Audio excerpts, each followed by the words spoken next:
A very good afternoon to all brothers and sisters in the Dhamma.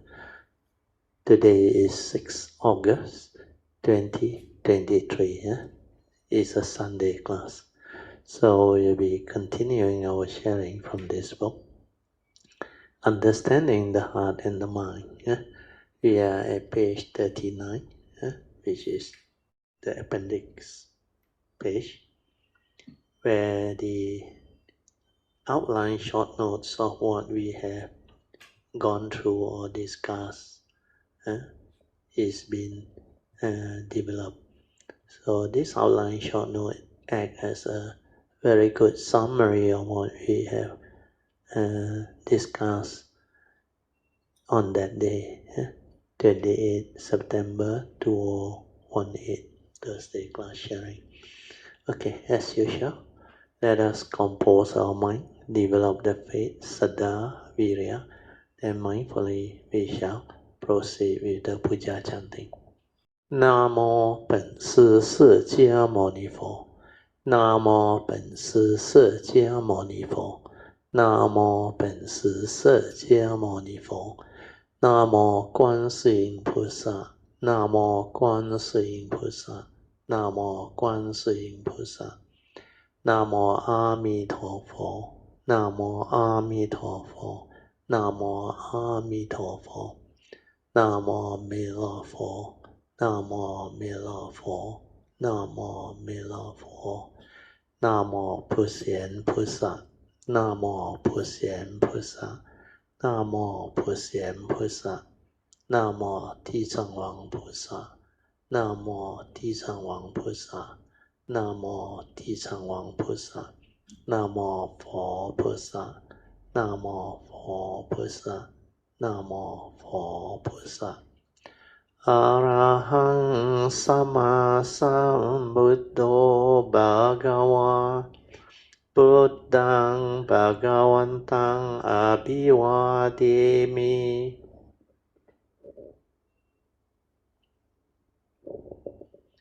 สวากขาโตภะคะวะตาธัมโมธัมมังนัมมัสสามิ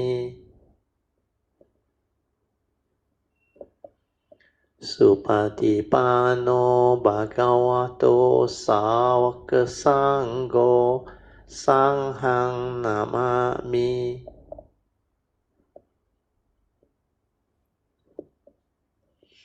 นะโมตัสสะภะคะวะโตอะระหะโตสัมมาสัมพุทธัสสะนะโมตัสสะภะคะวะโตอะระหะโตสัมมาสัมพุทธัสสะนะโมตัสสะภะคะวะโตอะระหะโตสัมมาสัมพุทธัสสะบุตตังสรณังกัจฉามิธัมมังสรณังกัจฉามิสังฆังสรณังกัจฉามิDutiyampi Buddhang Saranang Gacchami Dutiyampi Dhammang Saranang Gacchami Dutiyampi Sanghang Saranang Gacchami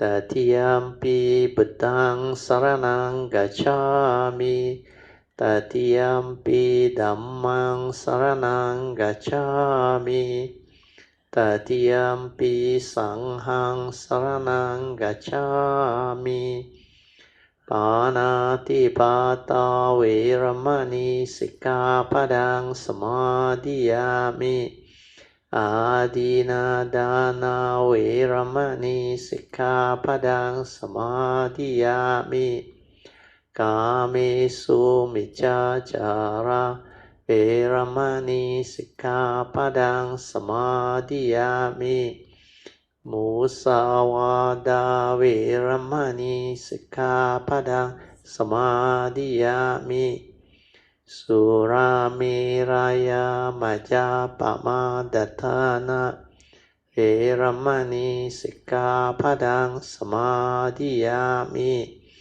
Sadhu Sadhu Sadhu. Okay, let's pay respect Triple Gem. Padang Pujemi.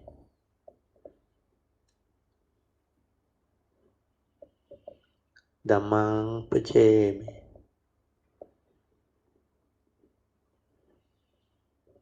Sanghang Pujemi. Invocation to the Devas. In this universe, in their entirety, let the deities or Devas come here. Let them hear the good teachings of the King of Sages, which gives heaven and release, Nibbana. This is the time to listen to the teaching. This is the time to listen to the teaching. This is the time to listen to the teaching. Samanta Chakawalesu Atra Gachantu Devata Saddhammang Munirajasa Sunantu Sakemokadang Dhamma Savanan Kalo Ayang Badanta Dhamma Savanan Kalo Ayang Badanta Dhamma Savanan Kalo Ayang Badanta Namo Tassa Bhagavato Arahato Samma Sambuddhassa Namo Tassa Bhagavato Arahato Samma Sambuddhassa Namo Tassa Bhagavato Arahato Samma Sambuddhassa Iti Peso Bhagava Arahang Samma Sambuddho Vijajarana Sampanno Sugato Lokavidu Anuttarang Purisa Dhamma Sarati Sattva Deva Manusanang Buddho Bhagavati Swakato Bhagavata Dhammo Sanditiko Akaliko Ehipaseko Opanaiko Pajatang Veditabo Venohiti Supatipanno Bhagavato Sangho Ujupatipanno Bhagavato Sangho Nyaya Patipano Bhagavato Sangho Sami Patipano Bhagavato Sangho Yadidang Chatari Purisa Yukani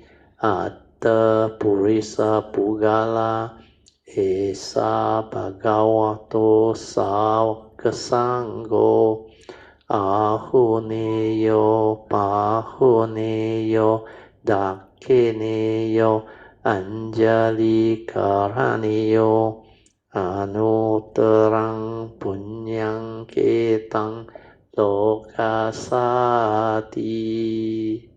Sadhu Sadhu Sadhu. Okay, you can be seated. Then we'll continue from where we stop. Page 39 of this book, Understanding the Heart and the Mind. We are towards the end already, the appendix. So this appendix consists of outline short notes taken by a sister at that time to actually help summarize all the Dhamma sharing that we had on that day. which was 28 September 2018, Thursday class. So below this appendix heading is the audio link. You want to listen to the audio without the video, you can listen. Then there is also this whiteboard, the what they call short notes. Not really short note, the whiteboard details that we share on that day. So if you want to know what they are, you can click on it. Okay, so now let us begin. The first point recorded for the short note is very good. What is heart and what is mind? So this one is the title or topic that we're supposed to discuss. And it was mentioned according to Brother Teo, which is me. This is a very difficult topic, and very few people can truly comprehend its deep meaning. This is very true. If you listen attentively, reflect, contemplate on what has been shared, then you will come to understand why I say it's a very difficult topic, and only very few people can truly comprehend its deep meaning. Just like I explained, more often than not, for other type of maybe language or dialects, so most of them have two words for this, heart and the mind. Even the English language is the same. But I realize so far there is only the Mandarin language, where they use only one word to describe both the heart and the mind. That's why it was written here on the short note. In Mandarin, the same word, sing, is being used for both. Means the heart and the mind, they have the same word. Means they understand. So basically, Mahayana tradition also teaches two types of minds, the mundane mind and the thinking mind. The mundane mind or the thinking mind, and the other one is the true mind. So because of that, they know the heart is not only an organ. The heart has a lot to do with our mind, especially our mundane mind and also our true mind. So the heart and the mind, they may appear different as an organ, because most people relate the heart to our organ, which is true. But if you are a cultivator, a meditator, you have go deep into the consciousness, the mind and all those things, then you will come to understand that the mundane mind or thinking mind is associated with the brain. The brain which stores all the memory, all of our life experiences or accumulated experiences, whether it's good or bad, wholesome or unwholesome, including all of our views, opinion, conditioning, belief system, phobia, insecurity, etc. Even our scars of memory, very severe accumulated memory. So all this is what the brain is all about. Then if you are a cultivator, if you are more able to be aware of what is going on within your form and mind, then you will come to know a very important understanding, which is how the thinking or the mundane mind come to be. The thinking or the mundane mind actually trigger off the thought process. That's why we always use the word thinking. but actually it's the thought process. So how does thought arise? That is a very important secret that cultivator of the way must find out. In fact, most people don't understand. If you try to be intellectual, it's very difficult for you to understand what that mind is. But if you are a meditator, a cultivator, you just develop mindfulness or awareness and stay silent, completely silent. Then you will come to know how thought arises. Because the awareness will make you understand. And the arising of thought has a lot to do with the memories, the brain. That's the reason why J. Krishnamurti, he has this awareness, ability to see and understand. So he made a very powerful statement. He said, thought is basically response to the memory that we have, whatever we accumulated in our brain. That's why in the Mahayana teaching, the second noble truth, they don't describe as the cause of arising of suffering. They say the second noble truth, suffering is due to accumulation. So their description of the Four Noble Truths is slightly different from the Theravada tradition. For the Theravada tradition, they have the first Noble Truth as the Noble Truth that explain to us clearly what dukkha is. So they say there is this first Noble Truth that describe to us the prevalence of suffering. So that's why they also have one single Pali word for each Noble Truth.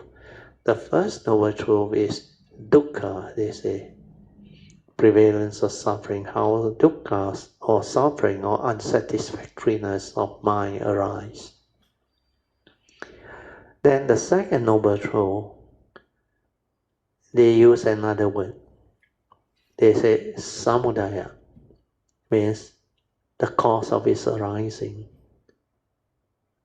So the cause of arising or suffering, they say, is craving, born of sakayaditi, self-delusion. But in the Mahayana, the first noble truth, they call it ku. Ku is the Mandarin word for suffering or dukkha. But the second noble truth, they call it ji, accumulation. So accumulation is the cause of suffering, and they are right, not wrong. Because from accumulation, which is our brain, we create the thought process, we create the thinking. Then from there, because of our sakayaditi, self-delusion, we develop a lot of attachment, clinging, grasping,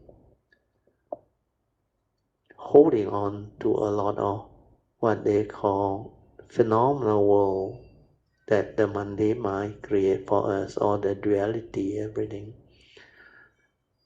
So once you are deluded, you grasp, you cling, then you create duality, like and dislike, pleasant and unpleasant.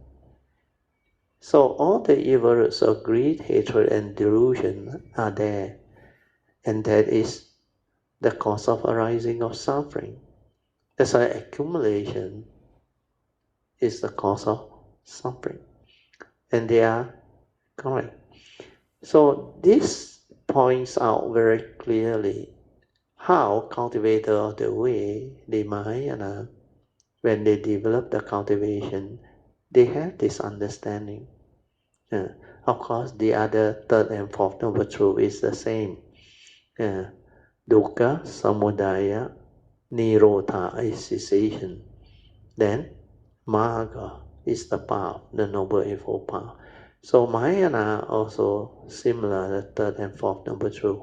Ku Ji, Mie is cessation, Tao is the path. Means the fourth noble truth, only the second noble truth debates in the sense that both are correct. But the Mahayana understand that the brain, which is the place that accumulate all this, is the cause of suffering. That's why I always share with you all what J. Krishnamurti shared, which I find it very wise and very interesting. He used this word, the beginning of thought is the beginning of registration. Means when our brain starts to register or accumulate things. And that is very true. So if you look at it, then you develop the understanding. Then he also said, thought is response to memory. Without memory, there is no thought. That's why I developed the meditation, the time, the awareness. I investigate into it and I realize, every thought I create, there must be memory of it before. Otherwise, I cannot create a thought. Then I realized the newborn baby, when I was young, because when I was young, my nature is quite different. My grandmother used to tell me, and my mother used to tell me, I am very quiet, naive. I hardly talk, I hardly speak. Well, I cannot recall how my brain was when I was young until the age of 4 or 5, almost 5 years old. I realized I don't think, I don't have anything inside there until I learned a lot of things. Well, when I was born, while in Butterworth in the early years, my parents were busy and I was left alone. So for the first 4 or 5 years, I hardly any thought. The brain is like nothing inside there. Then I start to learn things. But that learning is just from my parents. Then later on, when they decided to move back to Alostar, that town is a very less developed but notorious town where there's a lot of quite messy type of social condition. They got gangsterism and everything. So when I was back there, I had to go experience that type of social condition and life. So I mix and mingle with those children. Then I start to learn how to interact with them. Of course, these people are more crude. So we learn all the foul language. We learn all the, what they call, the normal type of rural area type of communication, which are not refined.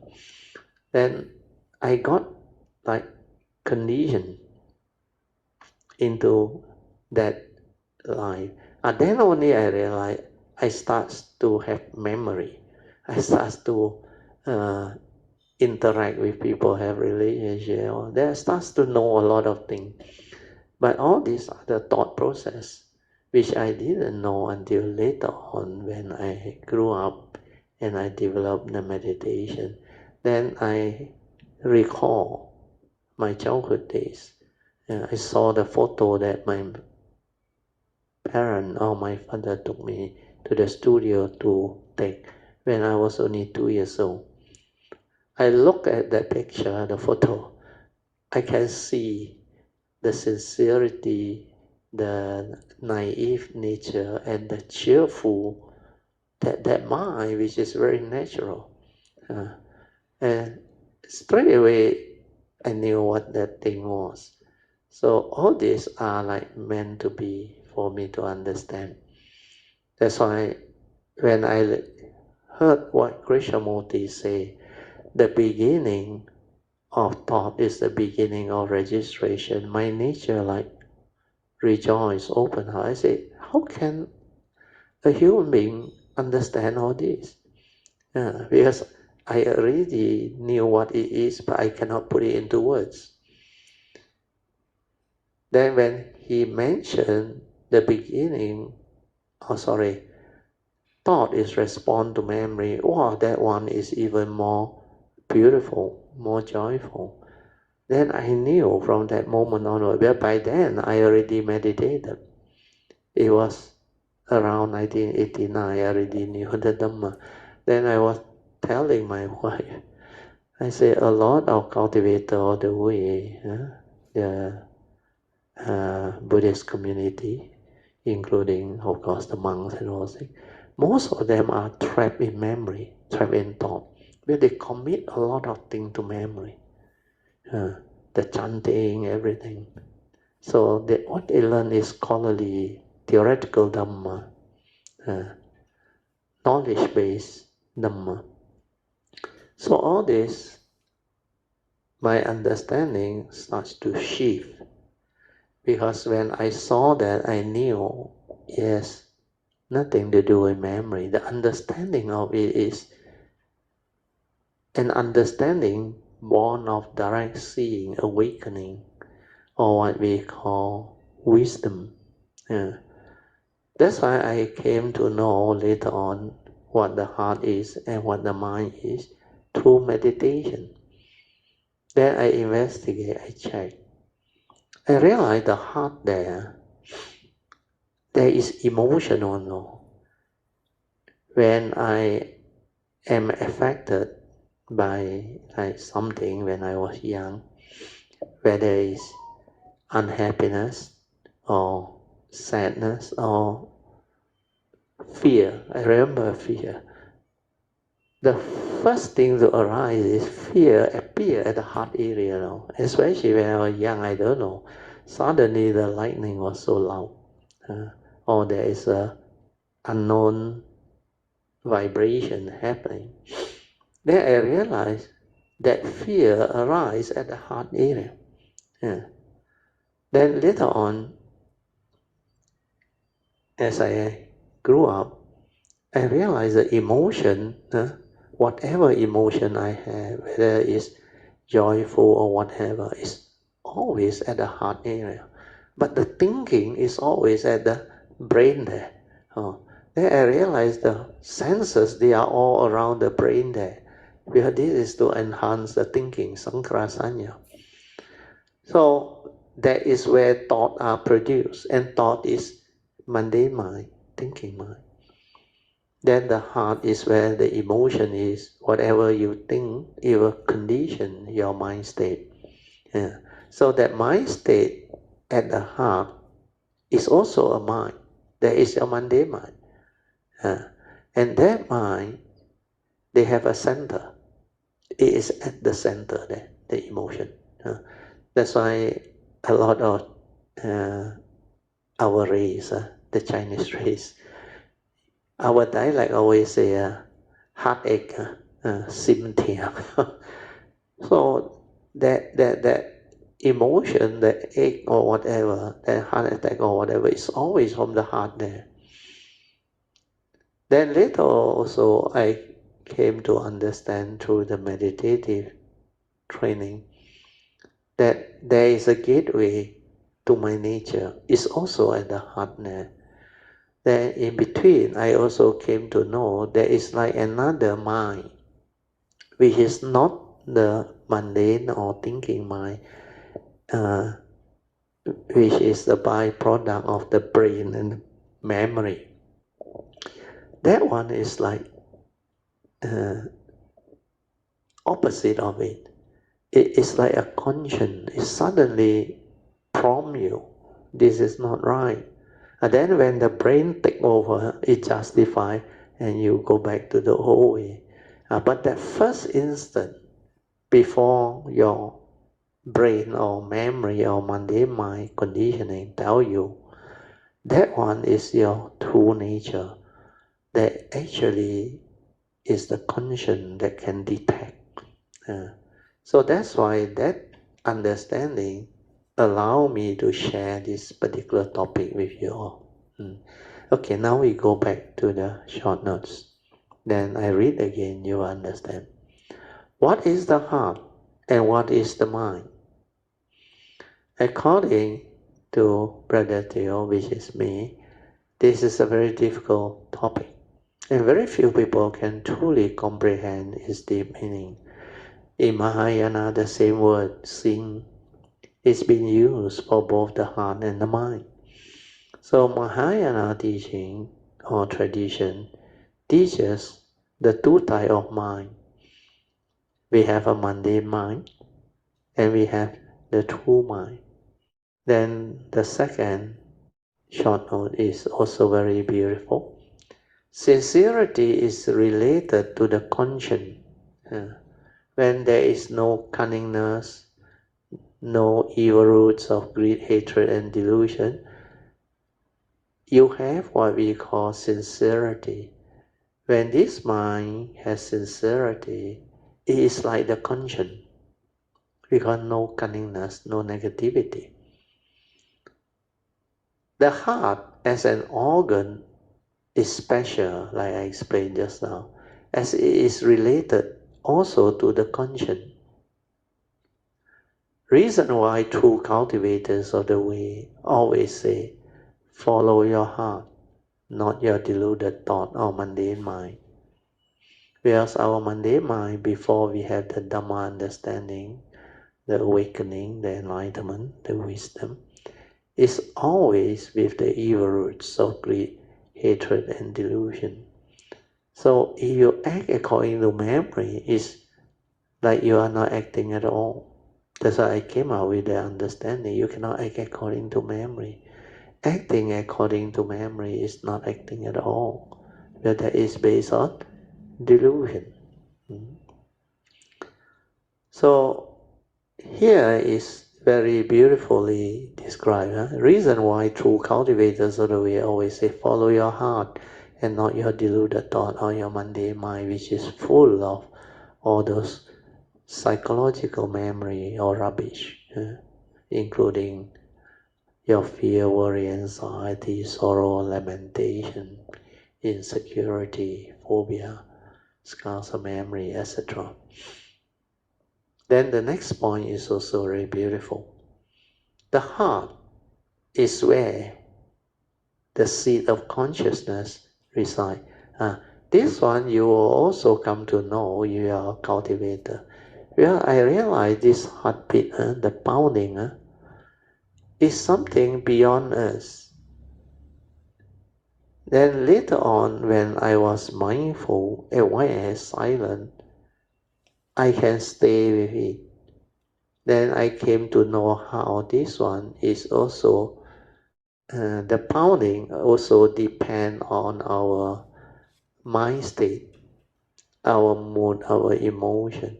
When you are just aware, then this heartbeat, they become more and more quiet, more and more subtle.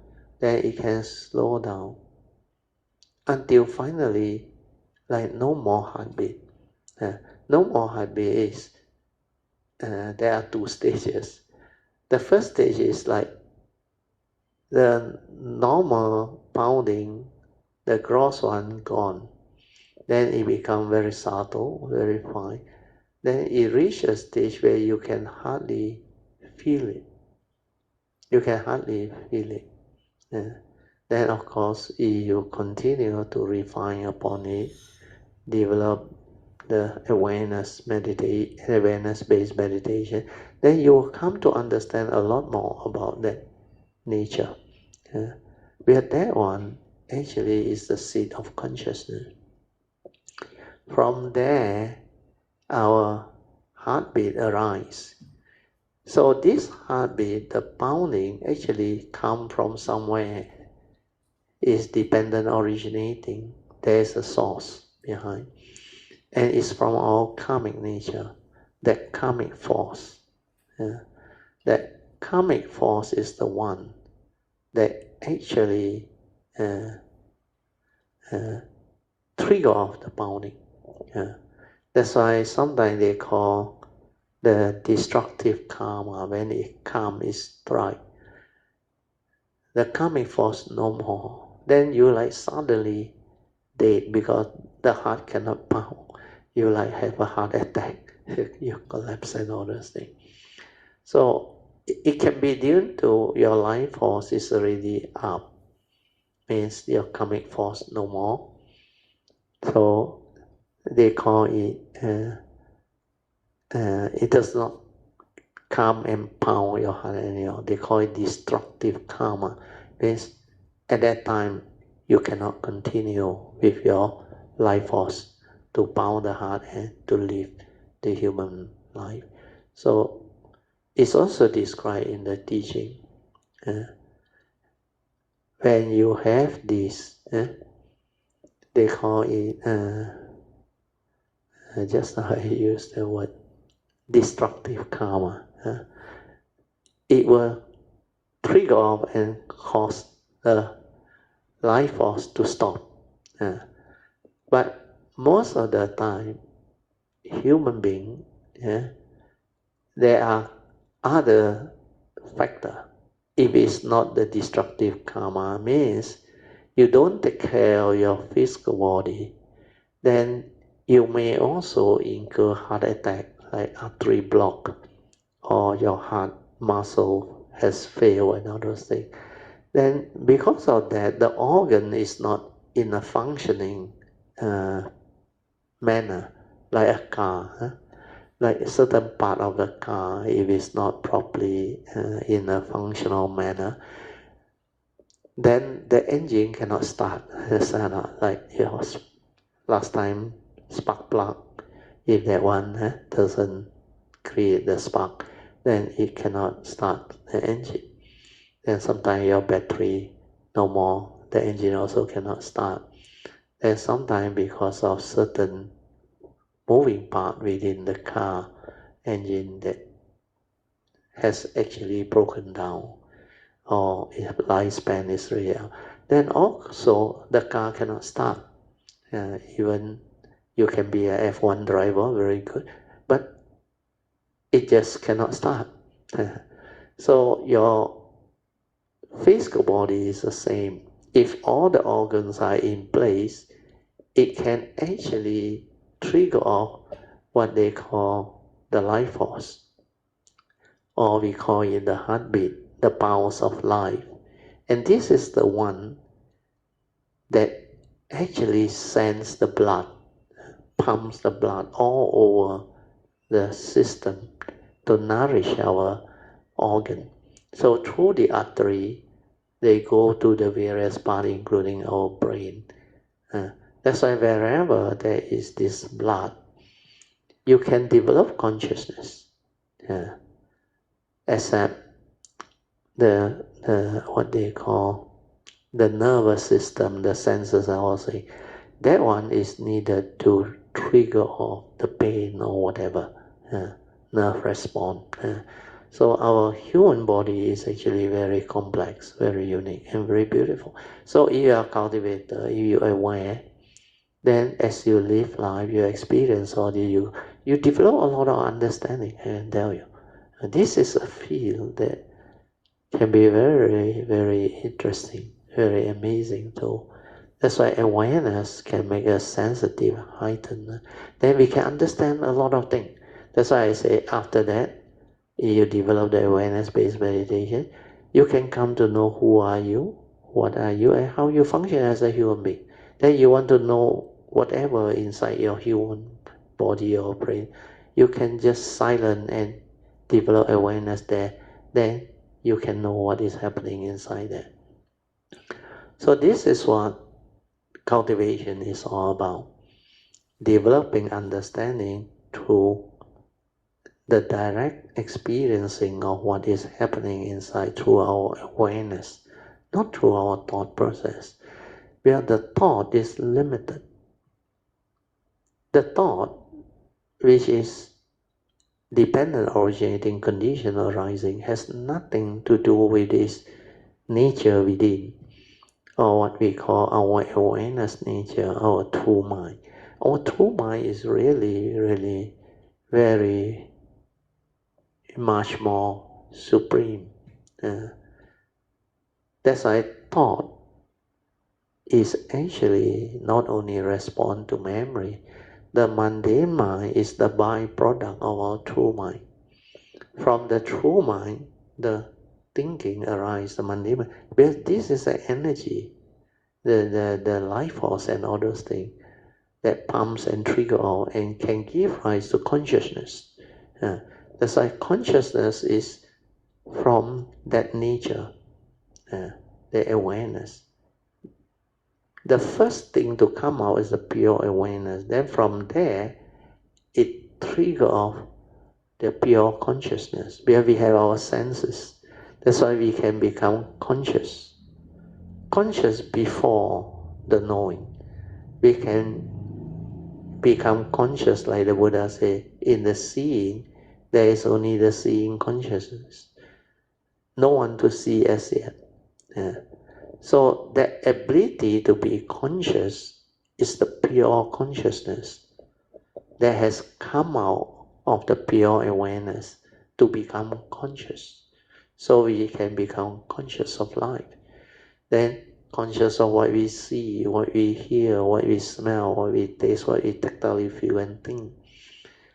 But when you have mindfulness and awareness, you can be at the moment of seeing before the perception, before the knowing.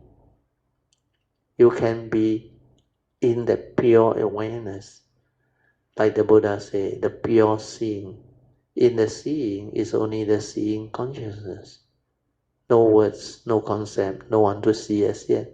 In the hearing also same. No egoic mind to hear, no perception, nothing. It's just that thing, the pure thing. So all this you can understand if you are a cultivator of the way. You have developed the stability of mindfulness to understand all this. So I continue. The heart is where the seat of consciousness resides. The karmic force trigger off the life force and cause the heart to beat. Therefore, giving rise to the pulse of life that pumps our blood to nourish our entire body, especially all our organs. So that is also the reason why if you don't have enough blood to reach all the vital organs, like the brain, within don't know how many minutes, if the brain don't receive enough oxygen, it can cause the brain to have problem. They cause stroke and all those things. Then brain dead. So all this you can know. Then our blood, because it is used to nourish and provide oxygen to all the other organs. So if you don't have proper care, then if you are of the one that is prone to diabetic, you have to take precaution. Well, diabetic, like the doctor says, is a silent killer. Why? Because our blood, if it's too much sugar, means the sugar is above the recommended average or normal level. Then what happens is a lot of our organs need to work extra hard, especially our liver, our pancreas and all other things. Because this sugar need to be filtered, need to be like reduce or get rid of. So because of that, you actually exert a lot of unnecessary stress and pressure on our organ. That's why it will start to cause failure. It's called a silent killer. It will start with causing your eye, the blood vessel that receive the blood, to actually lead to occlusion and all things that lead to blindness. That's why you don't take care, blindness can occur. And these are the first few signs. Then the next one is your organ, your liver especially, will start to have problem. So it's called a silent killer, where it actually overkill. Then the life force need to actually pound harder. So that one will lead to high blood pressure and all those things. So this nature's imbalance can lead to what they call disease. That's why they say diabetic, you have to take care. It's a silent killer. So when you understand, you have to take care. Like my family, my parents both, we have type 2 diabetic. So luckily, my father didn't know. Later age only he come to know. So luckily my sister, who was a nurse, then later he went into graduate nursing, did her master also. She was the one that actually advised us on all this diabetic. So we took precaution. I remember when I was at the age of 30 something, I started to take precaution. Then I went and see that time I was government servant. Then later on, my wife continued to be government servant, and I have the benefit. So I went for my regular checkup every 6 months, I believe. Then they prescribed to me the diabetic medication, which was very useful, and he has helped me until now. So far, so good. Touch wood, 70, coming to 70 already.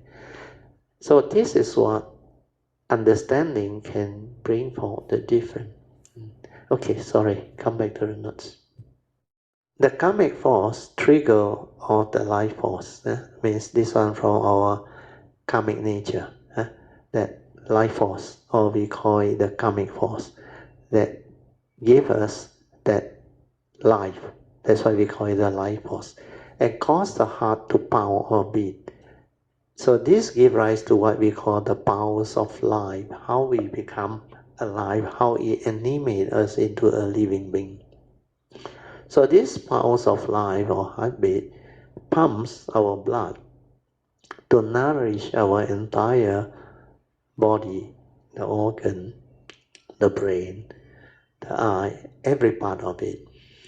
Then through this, we develop what they call ability to become conscious and become alive. That's why we are like a living being, living organism, or human being in that sense. So we function with the senses. That's why our consciousness and the sense basis are the basis of how we know the world, interact with the world, and live life.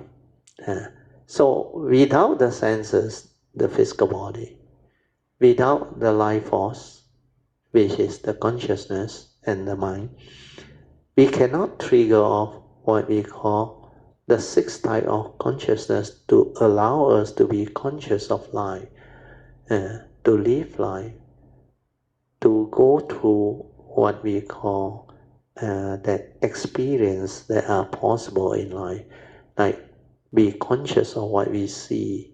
So our sight and sound come from this seeing consciousness. Then be conscious of what we hear, like music, vibration, sound, speech, and all those things. You need the organ. You need that consciousness. That smell also, the whole of smell, taste, tactile, and of course our thought process, our memory, our thinking process, our emotional. This makes us very unique, very complex. That's why as a human being, don't take yourself for granted. In fact, the human life is very precious when you understand, and it can really give rise to a lot of beautiful things when you understand, when you have the wisdom. You can live life to the fullest and get to experience all of the pristine beauties and wonders of life with this understanding. That's why the Buddhist teaching is not only normal knowledge. No, it gives rise to a lot of understanding, wisdom, and enable us to become totally different. So life is not what normal people think, believe, because that is only from the thought side. Beyond the thought is the awareness, the consciousness. And that field is so wide, so deep. It's like the brain. The scientists used to say, we managed to use only, I think, less than 10% of our brain power, most people. Of course, memory you use a lot, because you think a lot. But what they are trying to mean is, because you never go into the awareness field. The awareness field, the scope is easily 90% more than what the brain is capable. That's why the brain is very limited. Thought is limited. Respond to memory. Whereas thought is the byproduct of the awareness nature. That's why awareness can see thought. Thought cannot see awareness. Thought cannot understand awareness. Thought is of the world, of the past, memory. So whatever that is not of memory, thought cannot understand. That's why the Dhamma that the Buddha talked about, the realization of the wisdom, is beyond thought, beyond mind. That's why it's sanditiko, akaliko. So this is the beauty of the teaching. So I read on. The brain is where the memories are, and as thoughts are response to memory. Hence the reason why the mundane or thinking mind is closely related to the brain. So hopefully with this written explanation you all can understand. The consciousness since birth is trapped within this physical body. The physical body has a 5 physical sense bases, and together with the brain it has the 6 sense bases. Upon contact of mind with the sense bases, the respective sense or consciousness come to be, like seeing consciousness, hearing consciousness, smell, taste, tactile, and thought consciousness. They can manifest. So you need to understand all this to really penetrate the mind and the heart. So now you understand why I say it's a very difficult topic and very few people can understand the difference between the mind and the heart. So with this explanation, hopefully, Kayamitas, cultivator of the way, can develop your own more penetrative and deeper understanding. So with this explanation, I hope you all can come to a conclusion that cultivation of Dhamma is not just thought-based, knowledge-based to get knowledge. No, it involves the whole field of awareness to develop that sensitivity, the word is, to comprehend and understand all this. Not through belief. No need to believe anything. That's why the Buddha said, the Dhamma is ehi paseko. You can investigate into it. And because it's the truth, it stands up to investigation. So the Buddhist teaching, the Dhamma, is not just knowledge. It is very unique and very different. And because of that, as you cultivate more and more, develop the stability of inner awareness or mindfulness, you become very different. You become very different. And you will really be like very, very amazed by the depth of the understanding, the possibility of all this. Even some of our Kayamita who has developed the progress, they can tell you, especially I remember when Alicia share, Poh Cheng, they all share, and some other Kayamita when they share, even play the song there. It is like they describe to you, it's so so amazing. Then the Mandarin word is what? 不可思议啊. I forgot it. There are a few Mandarin words that Alicia used.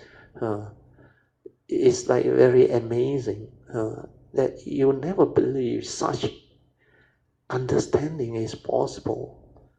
Such unfolding of truth and all this is possible.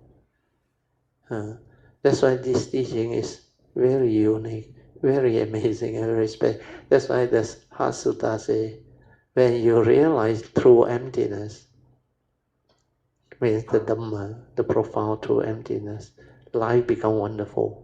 真空妙有, and really wonderful. It's really, really wonderful. Okay, we go back. Otherwise I can't finish that. Number 3, the unique, the short notes. So this short note, number 3, I will read through one more time. The life force comes from the karmic nature. When destructive karma hit, just now I was trying to explain to you all this. The heartbeat stop. That's why destructive karma come. It's like your heartbeat gone, like your heart fail. It's like you suddenly die. So they call it destructive karma. Form and mind separate when that happens because the physical cannot sustain the thing already. Then also the heartbeat doesn't come already. So I told you 2 possibilities. One is karmic force gone, destructive. The other one is the heart fail, or certain vital organ inside your body fail, like your brain there. Then you cannot sustain life. And then this form and mind, the consciousness, cannot continue to stay inside. It will have to separate. So separation of the mind from the physical will lead to what they call brain death. And the doctor call it death. Means death has occurred. So the life force can be used to pump the heart and make us conscious, to sustain life, to give rise to consciousness, which include thoughts and emotion. When we input the content, it conditions us to have that content of consciousness that will condition emotion. Whatever mental states or emotion, they come from there. So initially is the life force sustain life, give rise to consciousness. Then we input the content of consciousness. Then through our thinking, the thought process, we develop the emotion, the psychological thinking, the psychological emotion. So these psychological emotions are very negative, very detrimental. That's why without wisdom, without the Dhamma, living beings suffer. Then I read on until this next line is very important. It can also be used to assess the gateway to our nature, to bring about the internal transformation of consciousness. So this one, you have to do it with the 4th support via trust. Means trusting our nature to meditate without the interference of the thought. So this one most people don't do until much later when you have developed the stability of awareness nature within, that you intend to go the Bodhisattva way. Then you have the causes and conditions ready for you to silence everything and detect the gateway to your nature. Then a lot of things will happen. This one is the one that I was trying to explain to you all last Thursday, I think, through the sharing by Poh Cheng, I think. If I'm not wrong, I think Poh Cheng, because song was not around, then we get Poh Cheng. So Poh Cheng also share with us. So this one is the one. Once you detected the gateway, then you are able to actually go through this 4th support of trust then how the nature open up, and how your external energy, the yin-yang energy, which is not the pure energy, where the wisdom not developed yet, how it melt inside and become pure energy to transform our internal movement. And that one, no thought involved, is that nature being already wise or intelligent, it will move by itself. It knows where it's supposed to activate and move. And that phase of transformation can be very, very beautiful, most amazing, and take very long. That's why I share with you all in 1989, after I developed the understanding of the Dhamma, the awakening. Then somehow I was, I wouldn't say lucky, but nothing to do with luck. It's because of my ability to have that special vow or aspiration to meet up with people who can share with me the what they call highest understanding at any one time when my mind arises. And because of that, my last guide has to come. He has to come. And because of him, I saved at least 10 to 15 years. If on my own, it will take me at least 10 to 15 years to locate the gateway. But because of my vow, he has to come and indicate to me. Then I was able to actually go in at that time. That time I was 89, age 35. Then when it happened, it was most beautiful because it transformed me very fast. And he was the one that also told me the fourth support trust. Actually, without him telling me, I will also know. But because he was around, he told me that trust. He also know without trust you cannot go in. You have to silence everything, no thought, nothing. That nature only can access. Like the example I gave you, it's like the whole of the wall painted white. There is only one point, one sharp point where it go in. Means our whole body, there is only one location where it go. How are you going to know where that point is? It cannot be seen. Not even a pinhole point. No, nothing. But you have to detect it, understand, through the silent mind, the awareness nature. Then when it happened, the whole movement, I remember, so beautiful. Then the whole process continued for almost 9 months. After that 9 months, my Monday mind collapsed. That's why that transformation was so drastic and so fast. Like I told you all, it just breached through and I reached back the level I was straight away. Then after that, since 89, after that 9 months, the Monday mind collapsed, until now, it's 30 whole years already. And that nature, that movement, that cultivation is still ongoing. That's why I can share with you all, it's unending. Wisdom is unending. Because it is a continuous process of life, existence, living. And every moment, every instant, causes and conditions are so different. And every era, every civilization, every of this understanding is so different. That's why you go into awareness-based meditation, you develop it correctly well, you can go through all this, which is possible, but very, very rare. You can hardly find anybody who can teach you this or share with you this unless that being has gone through this type of cultivation. So with this, hopefully, you all can develop the faith and all those things. Okay, I finish off that sentence. Okay, the last part is we are trusting your nature, our nature.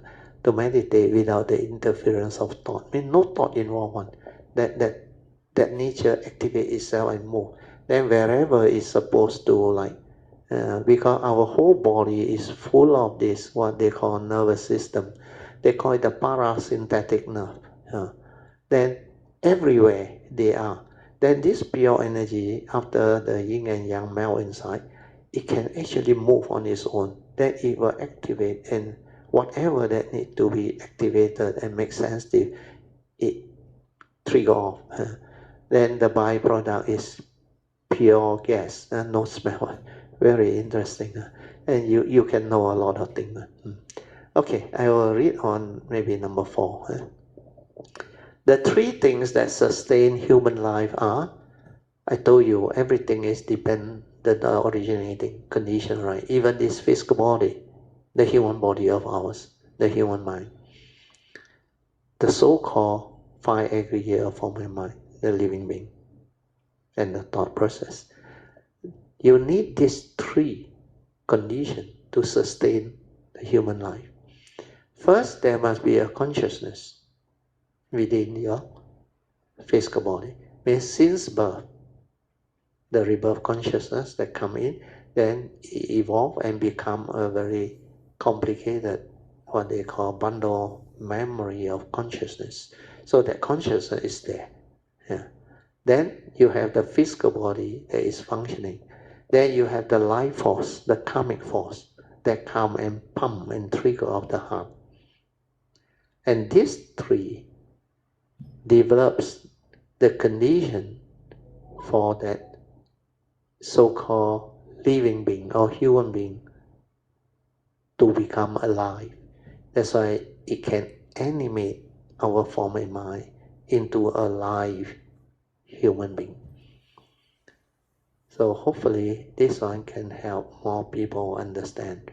Then a functioning physical body is needed to sustain life. But when some vital organ, bodily organs are damaged, like your spinal cord, or your brain, or your heart, liver, or this, then consciousness cannot stay on. Consciousness has to leave. So body and mind or consciousness need to harmonize, just like the analogy of the car and the driver that I have shared with you all. If the car is not in proper condition, the driver also cannot drive it. The candlelight analogy is also a very good analogy. So the candle can only light out when the 3 important conditions sustaining it are there. First condition is you need the wax, equivalent to the physical body. Then the second condition is the wick, equivalent to the consciousness. And the third condition is the light. You have to like it, equivalent to the life force or karmic force. So these 3, any of it not there, then life is no more. It's just like that candle. If your candle is very long, don't assume your life also will be very long. Because that light that you light on the candle, overnight can be blown off by the strong wind or whatever, understand? Or halfway through, or maybe even less than halfway through, the wick develop problem, then it doesn't burn through. You have seen a lot of candle defective one, then the flame is gone. So these are the 3 conditions. That's why I always share with you all. This particular form and mind is very fragile. That's why it needs the great being's protection and guidance, especially protection. So with this understanding, we stop here, number 4. So the next one will continue, number 5, because it's already 4:12. Like the word awareness-based meditation is to develop the ability to be aware within. Awareness is just an awareness nature that is aware before the knowing. The Buddha called it sati, mindfulness, the equivalent English word. When you are just aware, means you are mindful before the knowing. So the awareness nature before the knowing is very important. So how do we develop it? I have shared with you all many other skillful means and ways, but that one up to you. If you want to start with that, you can. Those traditional methods and techniques, where these are skillful means to actually develop it. The first one is, of course, you can have an object of meditation to anchor your mind, like anapanasati, mindfulness of the in and out breath. You just do until it becomes very subtle, very peaceful, very quiet, and the awareness become like very clear. Breathing in, away, breathing out. You can do that training, but that one is still a skillful means, a method or a technique. So ultimately, you will still have to return to the heart area to develop the silent mind, the true awareness. Yeah. So if there is a case, why not you go there direct? That's why I also teach that nowadays. I don't have to go through the early one. The early days, I remember I also share the mind sweeping method. You can start with your forehead, relax body and mind, then feel aware, feel before the knowing, just feel. Any tension, any tightness, any stress within, you just relax into it. Feel it soothingly relax. Then you sweep it down to your eye muscle. Feel. Then relax every part of your eye muscle, including your ciliary muscle or whatever. Then you sweep down to your facial muscle. Feel it soothingly relax. Yeah. So when you just feel relax, you develop awareness without thought process. Yeah. Then you can actually sweep down to your neck, shoulder, do the same. Then heart area. So if you do the mind sweeping method all the way down to your buttock, then up again, it's a good training because you develop awareness without thinking. You just feel, relax, feel, relax. So that one is, I find it also useful for beginners who may not have the understanding, because it is a very skillful way to decondition your heedless thinking. Instead of thinking, you feel, then you relax. Yeah. Then anapanasati, of course, is to develop mindfulness of the in and out breath. So these two are more, uh, I should say, less dangerous, more easy to follow. It will not lead to one-pointedness, concentration, thought-based energy field.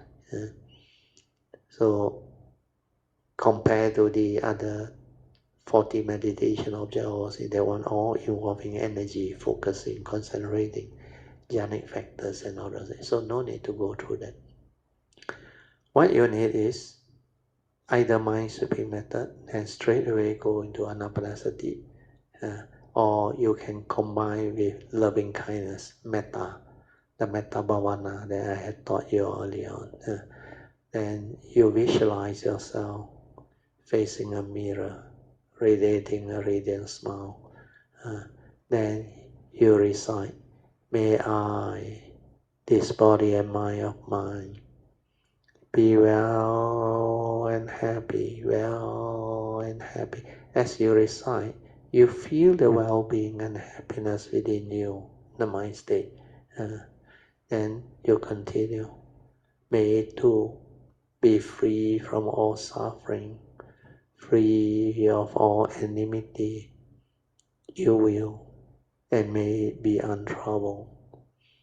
May there be love, may there be peace, and may there be joy deep within our hearts. Then from there, you extend it to your loved ones, your parents, your teacher, or whoever that you want to radiate the metta to. And these are very useful preliminary exercises for you to train your mind, to calm it down, to develop more metta, to develop more conducive mind states. But for those who already with me for quite a while, you remember the four support. The four support that you need to develop this awareness-based meditation are very important, especially the first three. The last one, trust, is later, not important or critical at the initial stage.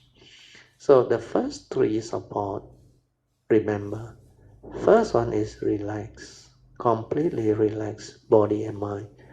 Don't try to know, don't try to do anything, because the knowing and the doing is always by the thought. So relax, be at ease. What do you relax? Body and mind, like the mind speed method, relax. Any tension, any tightness, any stress, relax. Feel good, feel at ease, relax. Second support, most important. Most people relax and fall asleep. Our second support is to keep you aware, awake, maintain awareness. So whatever arises, maintain awareness. Means through your senses, whether it's a hearing, or smell, or taste, or thought, you just aware, finish. Aware, finish. Don't allow the thinking to continue. Don't try to know, don't try to do anything, just maintain awareness. Aware, finish. Aware, silent. Aware, silent. If you are patient enough, this training can allow you to develop the awareness within. Then all of your thinking or thought process, they will slow down by itself, where you don't give it any more thought energy to think further, to stir it, to react to it. You no longer give meaning. That's why it will settle down. Then the third support is to stabilize this second support. Stabilize means continue to train and make it very clear, very stable, until you are able to be aware of that silent mind, the true mind. Until your mind like enters sati, means the awareness is one with the sati within.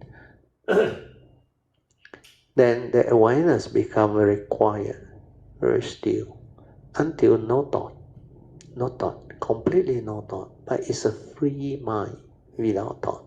And that is the most beautiful. Then continue to relax, maintain awareness. Every time when you feel sleepy, you will know, because initially it's either your body tired, you need to rest, you rest. Otherwise, it will drop into the unconscious or the subconscious, then it will trigger off your snoring. At the moment you snore, you're supposed to be aware. Then you maintain awareness again. So initially this process may take a while, but don't worry, just let it be. You can slowly, mindfully come out of the meditation. Try to maintain whatever inner peace, inner calmness, inner awareness that you have developed for as long as you can. These are the mind states we need to develop the daily mindfulness, the stability of sati in the midst of life, leading to heedfulness. Okay, so now we can open up for second session, which is meditation reporting, followed by whatever question and answer Q&A session that you may have, or we can discuss today's topic or any other topic that you have developed as experience to share Dhamma in daily life. We can have it.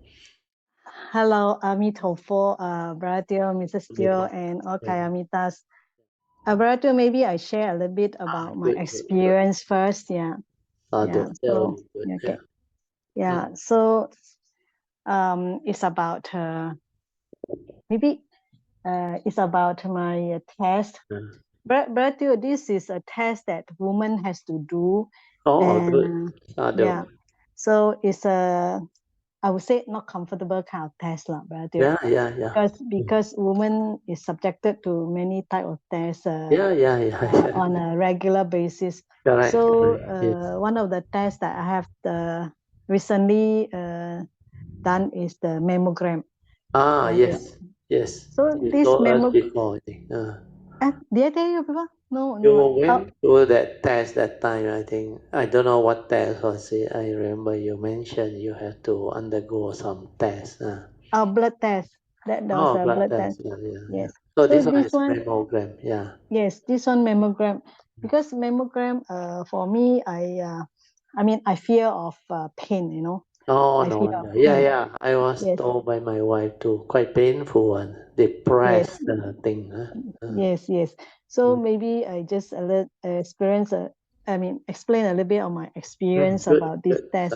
That will be helpful. Yeah. So it's kind of prepared women for this particular All test. this. Yes. So for me, I know this test is kind of painful and uncomfortable. And then because I have not done this for longest time, because of the COVID, right? For the COVID, I actually forgotten this test you have to done like every 2 years, Brother Teo. Every 2 years, that is very short. Then I said, so short. So I haven't done it for I think more than 5 to 6 years, Brother Teo. Okay. Yeah, so this is very long because I also drag my feet to go and do it, But anyway, I was able to make appointment and get it done with. And so I prepared myself mentally, I just know that based on my memory, it's kind of like painful and uncomfortable. So when I went there for the test, right, fortunately, it was like we had a very good how you call that, the technician, the lady that actually doing it. doing it. So so I just asked her because the machine looks different, looks different to me, it's like the previous time I do it was like very gigantic and very different. Means the machine is the older version one. Yes. It's definitely it's the older version, because this clinic that I went to is a polyclinic and it's a very new clinic. It's like maybe 2 years ago. Good. Means they have the new equipment. Yes, correct. So the equipment looks very different and not so gigantic, that I expected. I had this mental impression of it like a press, like a press machine, a press machine that you press on it, like a pancake presser, like that, So when I look at it, it looks so different, and then it looks so not so scary kind of machine. Not so massive also. Yes. Yeah. So I feel a little bit relief, it's not like like you make pancake, the kind of presser, like a two piece of it. It was it's quite traumatic on the test. Yes. So anyway, so I kind of asked the technician. So this machine is very gentle, and do you still feel any pain? Then she tell me what? Definitely there is pain, She tell me she's very, very honest, Yeah, but she was so helpful. She tell me what? You just need to relax, and breathe in and breathe out. Relax. Yes. Wow, yeah. So this lady seems to know, ask me to relax. I said, wow, maybe this woman know meditation, that kind of thing. Yeah. So I kind of like, wow, very useful tip. So I said, okay, I will follow exactly what she said, because meditation, I know how to relax, No problem. So but the thing is, this particular test is like if you just use your imagination, it's like a pancake. You have to press it and then make into like a pancake, a flat piece of a pancake, you know. So when she helped me to adjust my body to the machine, right, brother, I tell you, what happened was my whole body was so tense, you know, brother. I can feel my body so tense because you have to fit into that machine, and your body is so, your body was so unnatural, you know, so unnatural unnatural. and Yes, uncomfortable. yes. So I feel my whole body, wow, the muscle all tense up, you know, because I have to follow her instruction, fit into the machine, and therefore my shoulder, I can feel my shoulder totally tense up. And then when she said relax, wow, suddenly I feel that I need to relax. Oh yeah, so my whole body relaxed into it, and then I feel the tension all melted away, you know. All melted Satu. away. Very good, Yes, very yes. good. So after that, she also helped me to like tell my body, you have to move your body leg apart, and you know. So it kind of like give me a better, how you call that, stable position, you know. Stable Yeah, instruction yes, stable to go position. through the whole thing. Yes. So I can feel my whole shoulder fully relaxed, brother. It That's like the very good. whole muscle, Satu. like all the muscle no longer tense, and it all melted away. Satu. So okay, then when she did the so-called X-ray, right, I can feel that I don't have any pain, you know. I actually, the whole thing is this: I relax, and then I was breathing in and out, you know, in the process of doing it, right? And then I do not feel a single pain, you know. Then when I finished the test, I said, hey, how come no pain, you know? And then the funny thing is, once everything is over, I, because my mind no longer had that how you call that, uh how you say it, my mind no longer The uh perception of that thing, the yeah, phobia from the earlier experience, you no uh, longer have that type of what they call phobia. Uh, means uh, a memory that recall. so anyway, what I'm trying to say is very dear. When I go through the process, I don't feel the pain. But once the whole thing over, right? Okay, when I'm out of the machine, right? And I was thinking, where is the pain? You know, then that little bit of maybe the body trying to adjust back to its norm, I feel that is a little bit of like a lingering pain, but it was not Not painful at at all. all. Yeah. Not at all. So Yeah. the whole process was so different Yeah. from what From the I first had, experience, yeah, earlier past experience. experience that I had. Mm. So it was like totally different because of this relax, you know, Yeah. and That not, is very important. yes. The relax, the word she said, relax, really make me feel Sadhu. very good, very Yeah, happy that yeah, yeah. I don't have to have any pain, you know, Correct, correct. as You well can as go the, through it very yes, naturally. yes. So it was very helpful that she told me Sadhu. to Very relax, good. and then because I can feel my whole shoulder muscle totally melt away the tension, you know. Wow, very good. The Very tension really melt away, you know. good. So Sadhu. I go through the whole process very comfortably in that Really, yeah, sense lah, very you know. natural. But yeah, but initially it was very uncomfortable because I Yeah, have to yeah. fit into the machine. Yeah, Because of the memory. Like yeah. I Plus I, say, a lot of mm, this thing is our childhood or when we are younger, our what they call uh, accumulated phobia or memory. So this one has become like condition arising. So when you heard that word, that past memory trigger of that phobia, not the severe phobia, the slight fear, but these are like tendency that you had before. So it will manifest on, like I say, it will come. Initially, when it comes, normally, if we have the Dhamma, we will know how to adopt to it. Means we know how to accept the reality. Where the reality is, you have to go through, I have to go through. I mean, this is the test. So the key is, like you discover, is very important. Relax.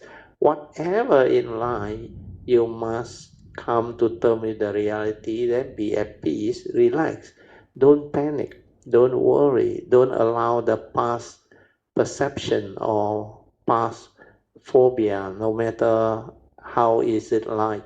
Do not allow it to actually condition our mind state.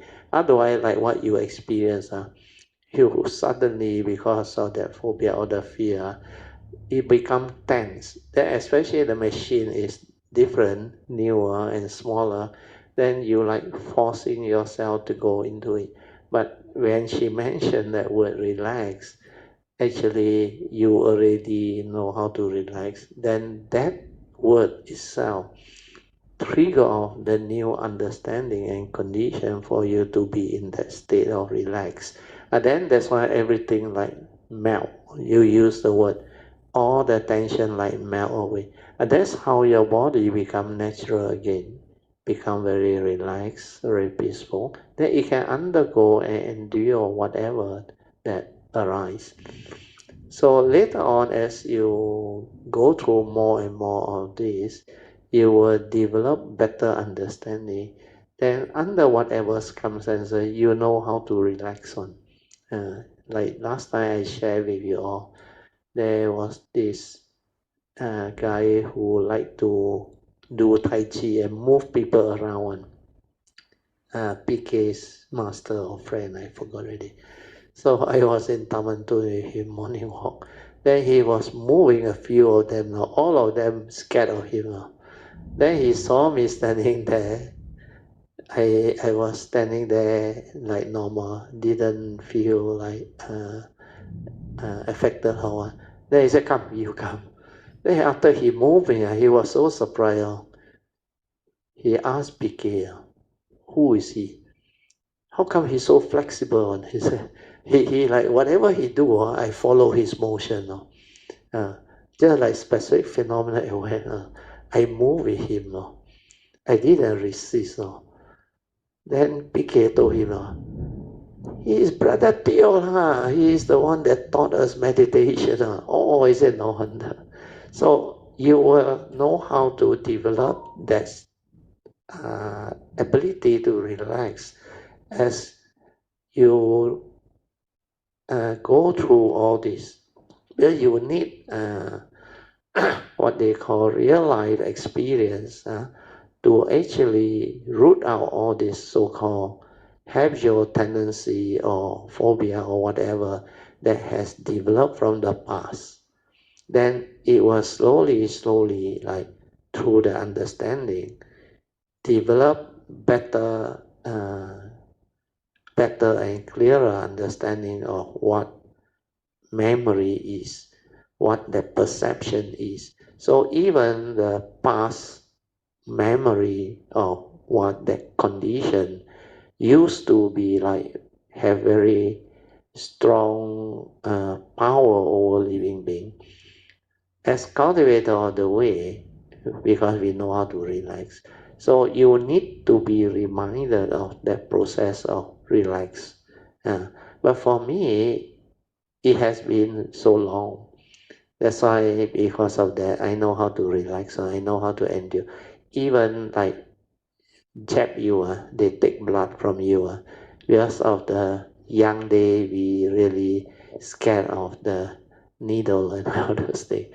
But later on, after I have the understanding, I just relax. Otherwise, it will tense up one. Then the hospital, either is a lady or is a man who's doing the blood test, draw the sample. He realized the patient is tense. He always say, relax, relax. Then upon hearing that, they felt better. Then they relax. Then he just jab you. Yeah, they are quite professional and they are quite fast.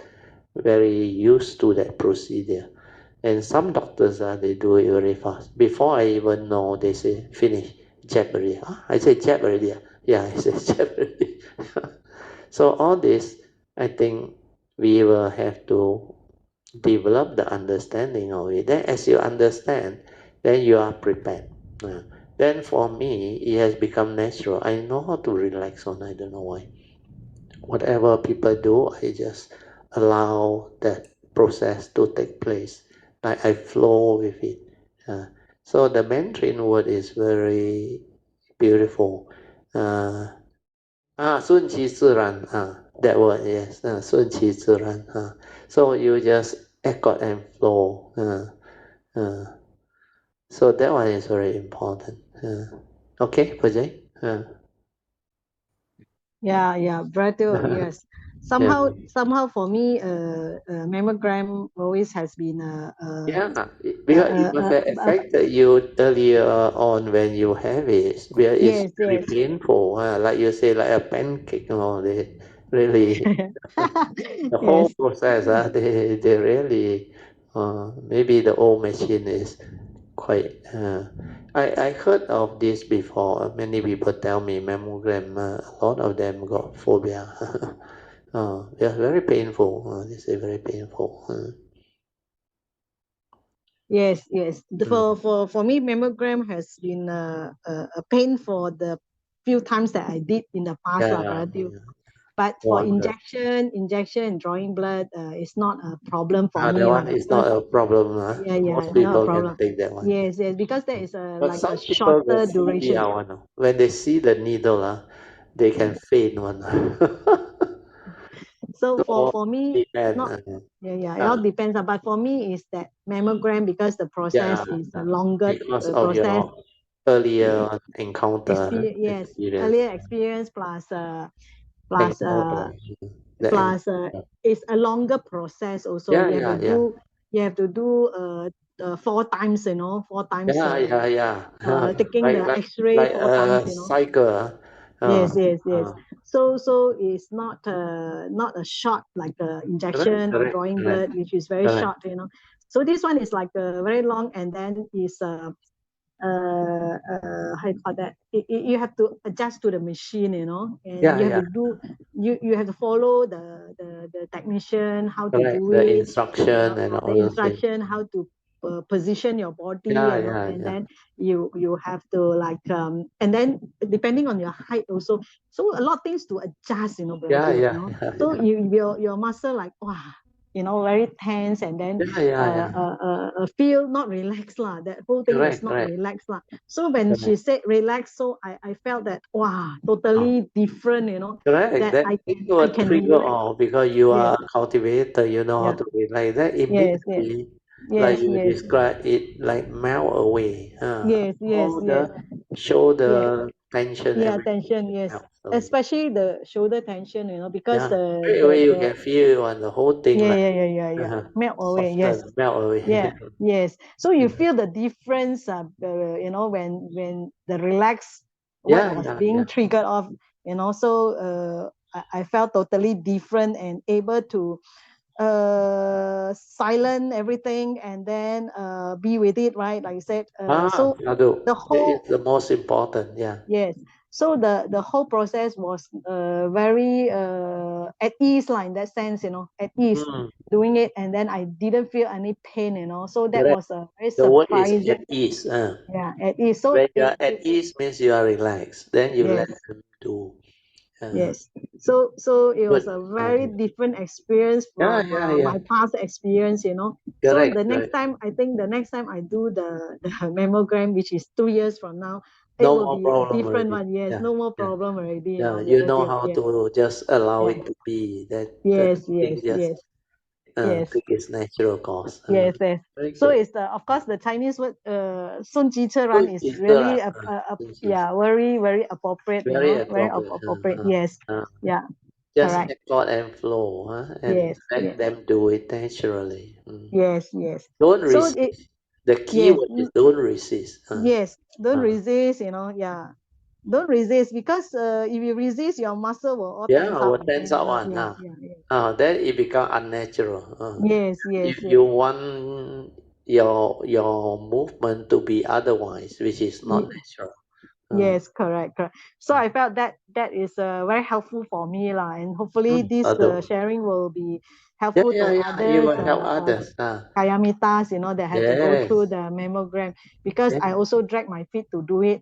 So I yeah, think after listening to my experience, they probably will not drag their yeah. feet to do it lah, because it's Correct, very correct. important to They do this feel test. like that experience and sharing will help them.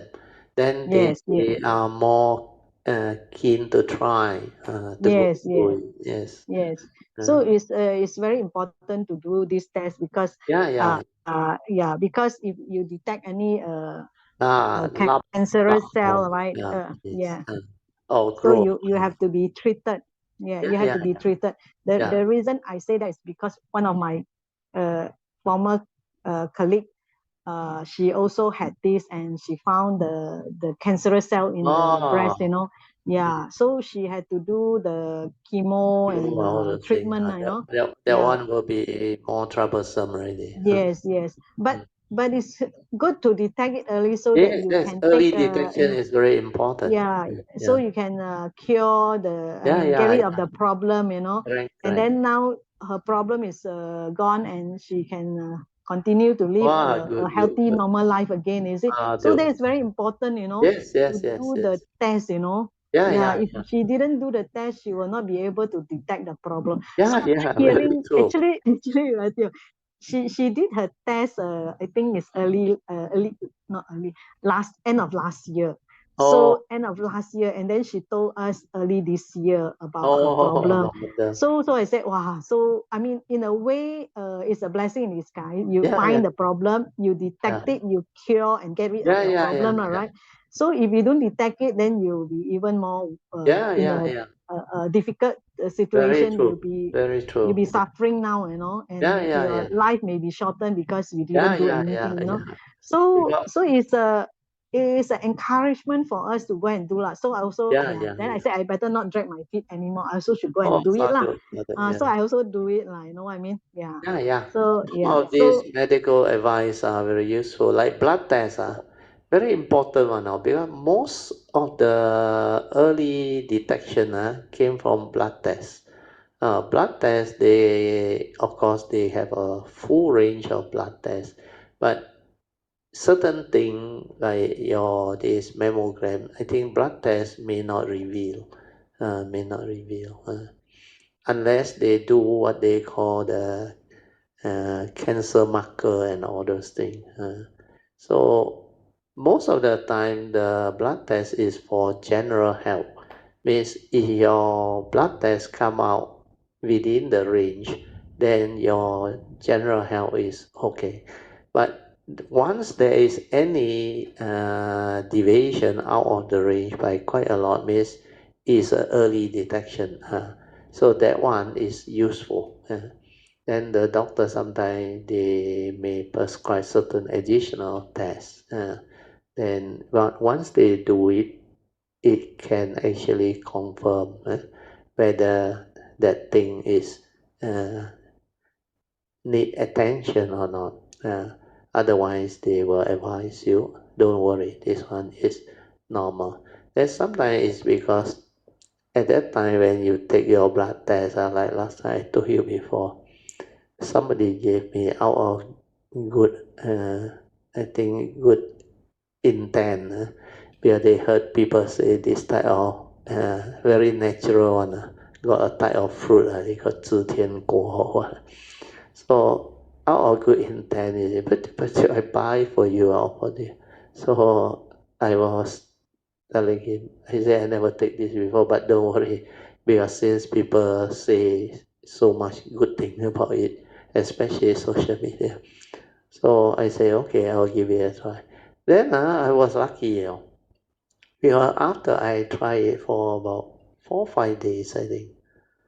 Then my sister called me, and said, hey, your blood test is due. So I said, oh, okay, so you come over lah. Because she that time still working. She is a staff nurse. Then later on, graduate nurse, and she become the teaching staff there in the hospital. Then she can help me to take the blood test so that I don't have to go there. So she came and took the blood test. Morning she took, afternoon she called me. He said, "What did you take?" He said, "How come that that indicator shot up very high?" Oh, it's supposed to be 50 or 60, shot up to 1,000 plus. Oh, then straight away I said, cannot be. I only take that one. Don't tell me that one is responsible for it, the 指天国. Then I said, okay, if that is the case, you immediately tomorrow morning come again. I said, I stopped taking it today. Oh, then she came now. She did.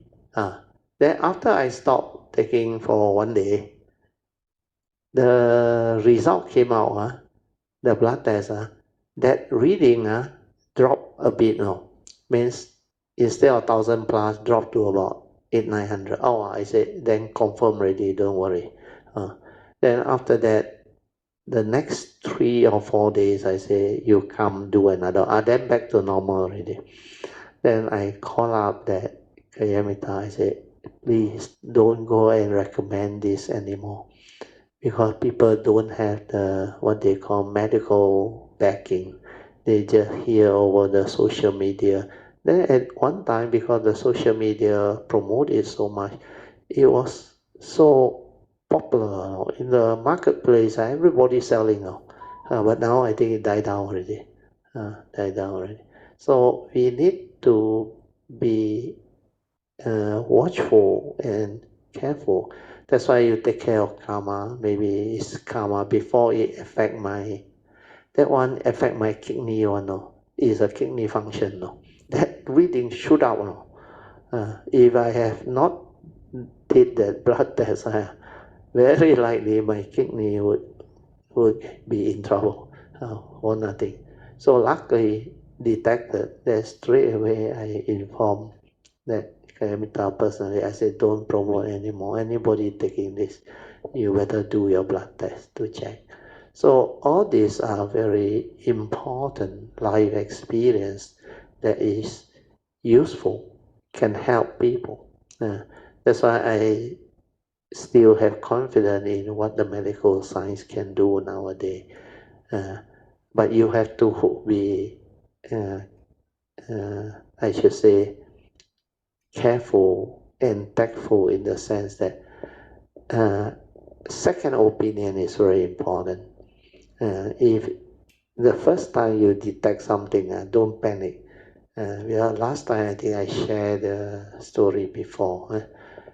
One of the Vipassana Society, I think he was the president at that time. And he just about to retire, I think that time, age 60 or what. Suddenly, one night he cannot be, very severe. So admitted. Then the reading come out, that I think they call it the PSA reading, prostate, don't know what. Very high. Then the doctor, of course, gave him antibiotic, then gave him some medication to relieve the thing. Then immediately, the doctor say he must do a biopsy. And he really panicked. He don't know what to do. He said, well, we visited him. Well, he is the president, and he is quite close to one of my Kayamita. He's a good friend. They also accounted. So that Kayamita came and asked me, he said, where do you know this person? I said, yeah. He attended my house, Kayamita Monday house dana, and sometimes attended the Tuesday or Thursday class before. I said, yeah, we visit him. So when I visit him, he relate this real life story. He said, when I heard that reading, then I asked the doctor. He said, you must do a biopsy to confirm whether it's cancerous or not. He said his whole face Puja, you know what is Puja? Turn pale, like got a shock. He said, that time, brother, all your Dhamma also fly out of the brain. He said, no more Dhamma there. All the fear, the intense fear and all those things. Then I say, now how? He said, now still fearful. He said, the bias is they had taken the sample. They had to wait 1 week. No? That 1 week was like hell to him. No? He said, I said, let things be lah. Don't panic lah. Very important to have a second opinion. Oh, then only he realized second opinion important. No? So he checked around for other specialists from other hospitals. Then he went and consult that specialist. He showed the blood test and all those things. That specialist's opinion is different. No? He said, of course, when you are admitted, you have infection. They say 发炎 and that time the reading show high one. It may just because of the infection, urinary tract infection. He said, not necessary. So he said, you don't panic. Then luckily because of that, he actually calmed down and felt so much better. Then he said, you can actually monitor it. Then worst comes to worst, go through the operation. At that time, need to go through operation. So the result came back, luckily subside already. After he did the thing, the second blood test subside. Then after the what they call the biopsy result came back, it was negative. That's why he felt relief. Then after that discharge. So this type of story is important to share with understanding, so that people need not just unnecessarily become panicky over just a blood test. Because sometimes blood test you need a good doctor or a good specialist to help you understand and interpret. Otherwise you would panic. The worst is, I remember he asked that specialist, the first one, he said, so how? He said, you're reading like that, He said, very high chance, almost like 100% already, he said, that your case is serious already. That's why he recommend the biopsy. Then he said, if really is that, what to do? He said, you have to listen to me and go through the whole operation and all those things. So he really at the time panicked. He said, panic, Puja. That was how traumatic it was. And he was at the age where he's supposed to retire soon and have a good life after that. So this is what Dhamma and real life experience is all about. When you go through life, you have the understanding, then you can cope, you can confront all this without fear, without worry, without problem. Well, these are reality. So if we have to go through, we go through, we confront. Then if really there is DNA from the past that has this type of problem, then you need to seek treatment, you seek treatment.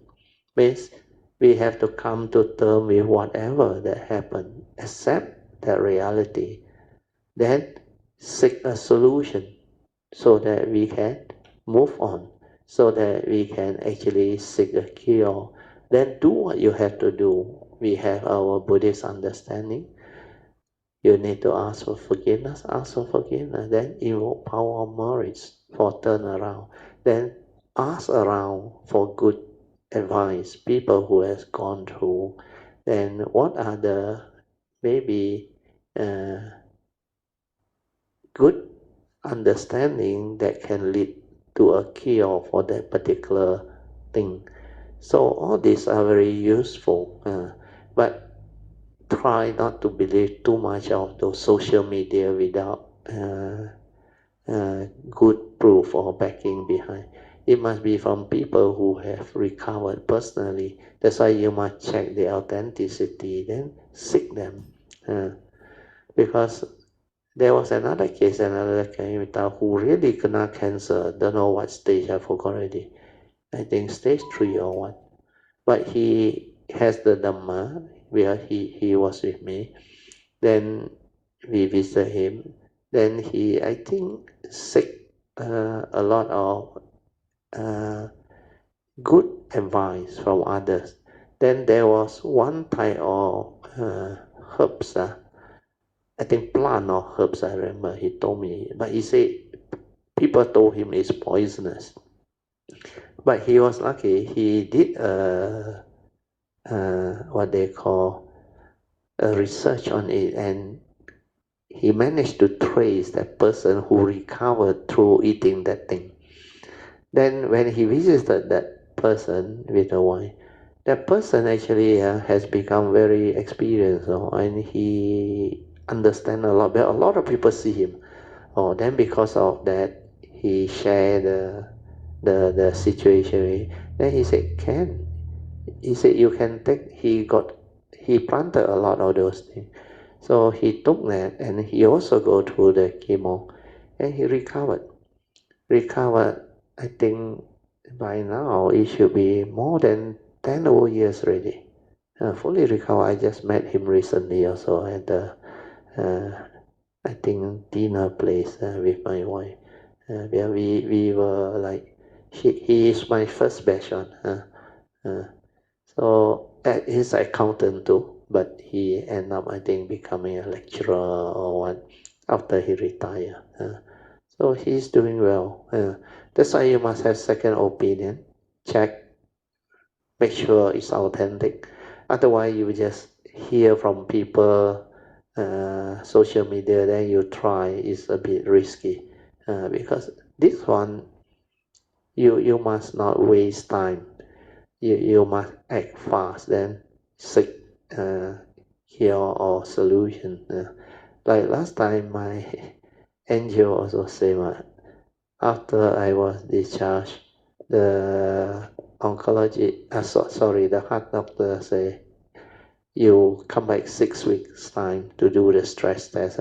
That my son read in the internet, he said, cannot, 6 weeks is too long. I said, never mind, we don't have to follow her advice. We can maybe have a second opinion. That's what we did. Then after that, I think I did the stress test immediately. I seek another one. Then the stress test come out. He said, it doesn't look like you have a heart attack. He said, even though you admitted. And I was like, then I came to know his equipment was out of date. We are 20 over years ago. Then finally, my son helped me to Google and send out SOS and check with colleagues. And then one of them responded very good. He said, you go and see my uncle. He said, the uncle is a angel specialist trained in Singapore last time, I think Santok Singh Hospital. Then now head of one of our local hospital, Sedang or what. Then by the time we located him, he was actually headhunted out to a specialist center in KL, a boutique specialist center. So we went and see him. This one very good. This one explained to me the whole thing, and his equipment non-invasive and very modern, almost the latest. Then based on how I feel about him, where he's genuine, and happened to be a Buddhist later also I came to know. So he did a lot of good things. So I trusted him. I said, okay, let's say I want to do it. When is the earliest date? Then I asked him 2 questions only, I remember. One question is, how confident are you? So the way he answered, I know already. Then I said, okay, good. I let you do. So he did, and that was 10 years ago, 2013.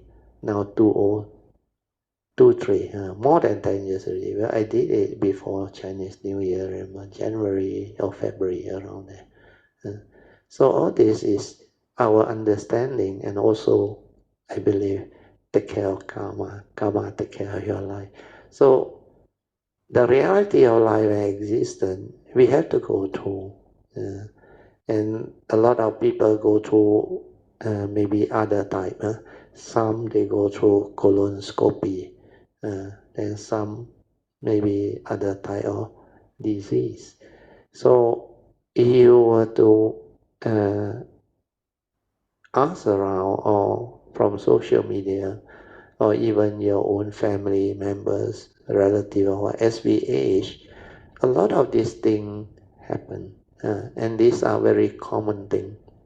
So what I want to share here is like what Po Cheng brought out is a good advice, good topic. The annual checkup, try to like do it, especially blood test, at least once a year.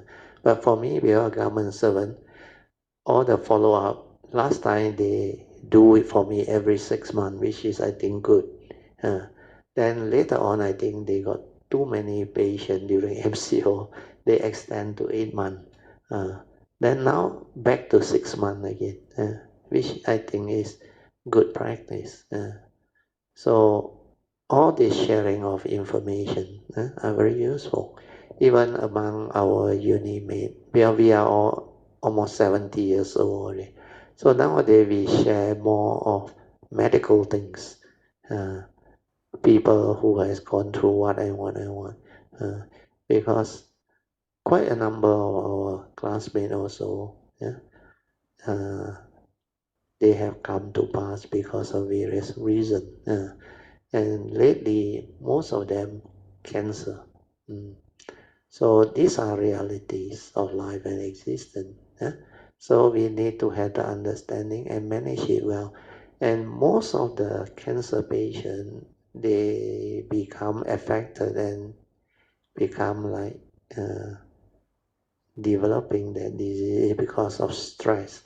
That's why very important not to have stress, not to have fear, worry, anxiety. Because that mental factor can help reduce the risk a lot. Then develop more metta, uh, more calmness of mind.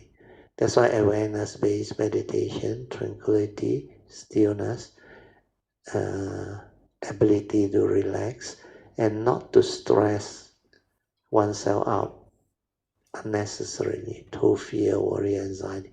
Then the other thing is also need some exercise as we age, because our muscle, we need to actually take care, especially leg muscle. So all these are the advice that I have accumulated while going through life. My father warned me when I was still young. At the age of 40 something, he told me already, watch out your leg, he said. Because as he approached 70 plus, he realized the leg muscle weak. Then at the age of 78, 79, he was on wheelchair already. So the advice was very good. Okay. Po Cheng, you can continue. Yeah, Yeah. Sadhu Vaidya for the additional sharing on how to take care of ourselves, through health screening, and having second opinion is very important, especially when the first opinion tell you you have a very serious problem, yeah, and never panic. Yeah, that's very important so that you have the ability, to understand what is going on and what action you need to do Yeah, lah, in because order these are to. reality of life Yes, and yes, existence. We need to correct. confront with Yes, understanding. Then yes, follow the normal way. We do what we need to do. Then yes, when we have this understanding, we do not project our mind. We do not panic. We do not fear. We do not do all those non-beneficial type of activity. So all these are good understanding. yes, correct. Very good.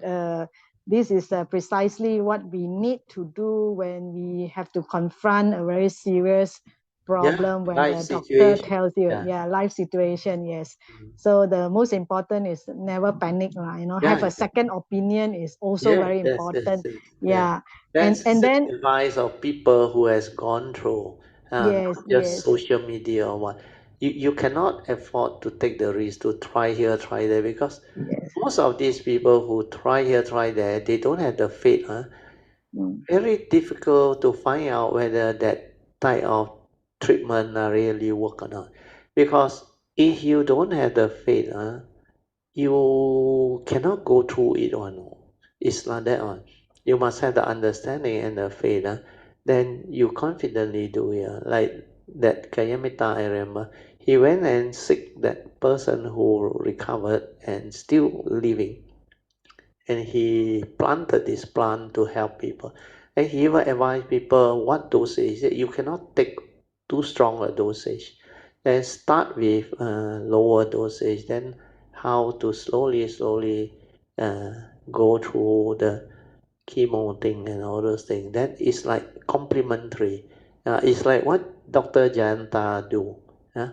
Because when you go through the chemo, there is a side effect or no severe effect on your mental and whole physical. They call it the physical health. Because chemo last time not targeted and all those things, not so developed.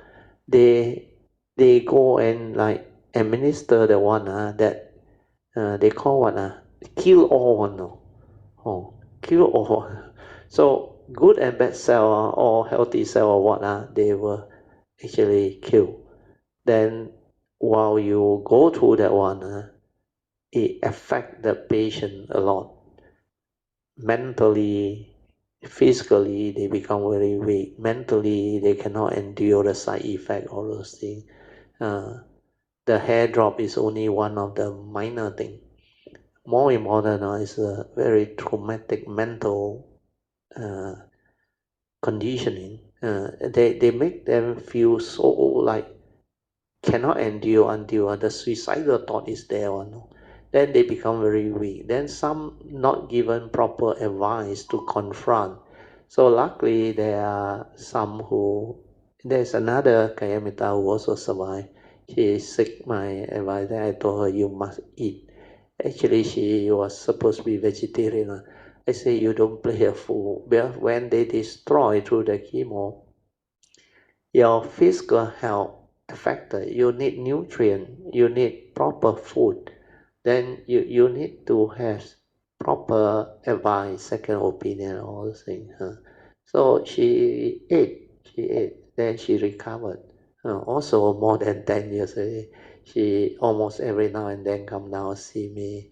Then we go for dinner. Then we talk about what she went through. She actually survived 5, 6 times. All very traumatic. The earlier brain surgery. Then there was one occasion, appendicitis. The thing burst.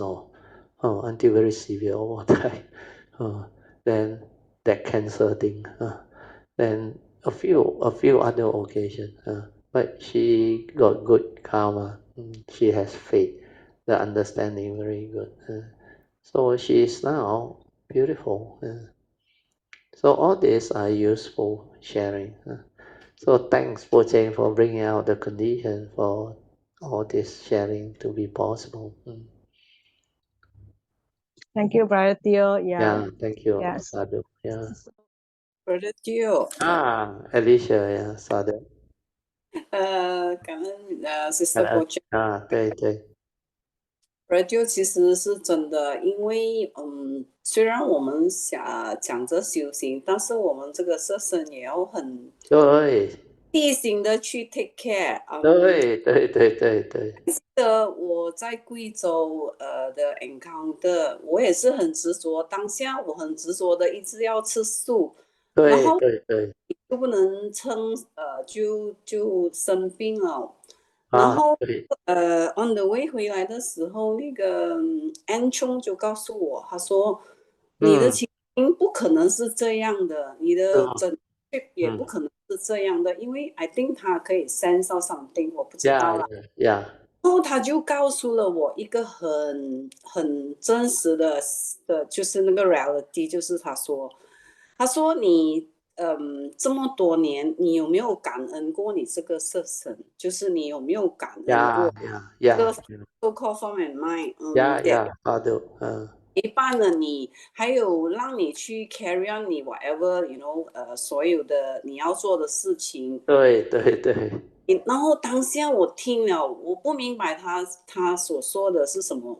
然后当我一回到家，我把我的那个行李一卸下来的时候，我哭得很厉害 ，radio， 我哭，一直哭一直哭，内心真的很惭愧。为什么？因为他真的讲到了重点，他讲重点，strike，对，真的 hit 到我我哭到多么可怜，受不了 radio， 真的，我只能够打电话跟 PG 讲，我讲 PG， 我不知道为什么，但是我里面很难受，然后一直哭不会停不了声，然后过后过了不久，然后我静下来之后，后来我就照着N 的 advice 说，你要 reduce 的 gratitude 这个身，然后我从那边慢慢我的身体就慢慢好起来，然后我就知道我们所谓的 cultivation 要 balance on 这个的，所有的一切都是要一个拿捏一个平衡，一个平衡点的意思就是，你不单只要修行，还要注意你的色身，你的身体健康。对。最主要我们是不要起烦恼，也不要让人有烦恼，自己的健康就慢慢会好起来。因为因为这个所谓的，还有我就尽量的就做一点yoga exercise， 做 stretching yes， 它帮助我们坐禅的时候很容易的 relax 对 relaxation 的，因为它所谓的 stretching 就是帮我们的那个肌肉的放松，放松，然后这个是一个我个人的这个自己的how to say balance check and balance， 你自己磨练到的出来的 understanding through your own life experiences in fact yoga 很好not only relaxation 它是一种拉筋来的 but more subtle way 不是很凶的拉筋key is relaxation then yoga make you calm peaceful relax so 那些也是蛮好的一个过程 to help the physical body that's why understanding the Dhamma is one phase then from Dhamma you go into life understanding life that phase is also very important that's why when you have both then you can live the good life the meaningful and wholesome life so what is being shared today is very beautiful, very useful.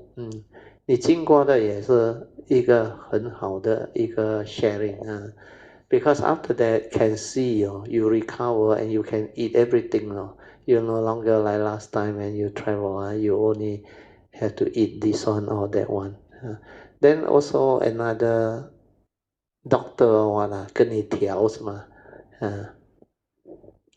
是的，对的，我的Freddie 的 cousins 来的，Freddie 的 cousins 来的，那个姻缘就很奇怪，就是该出现的就出现，跟你就会出现有 karmic 对，有所以 karmic affinity will bring about the causes and condition for you to meet out and you recover 是的，而且他所谓的yoga 除我们的 mindfulness 它可以慢慢你悟到一个 flow 出来的。对。